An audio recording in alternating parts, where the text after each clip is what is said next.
Hello guys, আসসালামু আলাইকুম। কেমন আছেন সবাই?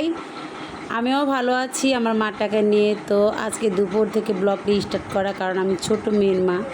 আমি সবসময় প্রস্তুত থাকতে পারি না ভিডিওর জন্য। তো দেখেন, মামুনিকে গোসল করালাম, সুন্দর করে তেল পানি দিয়ে দিচ্ছি। আপনারা ভিডিওতে দেখতেই পারবেন, আনায় মামুনিটা খুব খুশি। সে গোসল করে তেল পানি দিয়ে। সচরাচর বাচ্চারা কিন্তু গোসল করালে চিৎকার চেঁচামেচি করে, আমার মাটা একবারেই শান্ত, আলহামদুলিল্লাহ। তো এখন দেখেন শর্টকাট খাবার, আলু ভর্তা করে নিব। দেখুন শুকনো মরিচ ভেজেছি একদম কড়া করে সুন্দর করে, আর লবণ নিয়ে মেয়ের সাথে সামনে বসে মাখাচ্ছি। ও যদি একদণ্ড না দেখে অস্থির হয়ে যায়, কান্নাকাটি করে, চেল্লাচিল্লি করে। সেই জন্য মেয়েটা ওই পাশে রয়েছে আর আমি এই পাশে বসে ভর্তা করছি।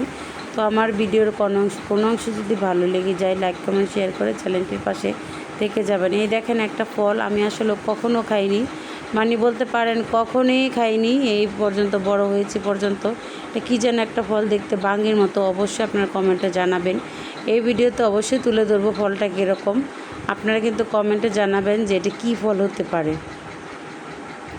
তো ওই দেখেন বাঙ্গির মতো ফলটা আসলে কখনো আমি দেখিনি। বেলের মতো দেখা যায়, আবার জাম্বুরার মতো লাগছে, ভিতরে বিচিগুলো একদম বাঙ্গির মতো।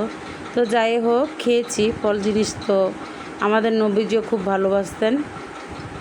তো কখনো খাইনি, তারপরে খেয়ে বাট টেস্ট করলাম, অনেক মজা। তো দেখেন এখানে আমি রান্না করার জন্য এখন দুপুর 2টো বাজে। তো ফাঁকে দিয়ে অন্য কাজের ফাঁকে দিয়ে একটু রান্নাটা করে নিচ্ছি।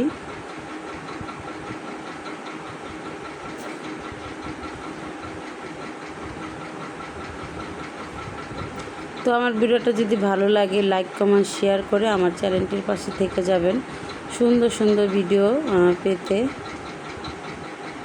তো আমি দৈনন্দিন যা করি তাই আপনাদের সাথে তুলে ধরি, যদি বাহিরেও যাই তাও তুলে ধরি। তো এই দেখেন একটু রান্না বান্না করছি, পেঁয়াজ বাগার দিচ্ছি তেল দিয়ে।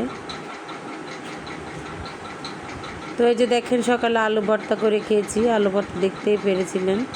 তো সবাই ভালো থাকবেন, সুস্থ থাকবেন। অন্য আরেকদিন আরেকটি ভিডিও নিয়ে চলে আসবো। আল্লাহ হাফেজ।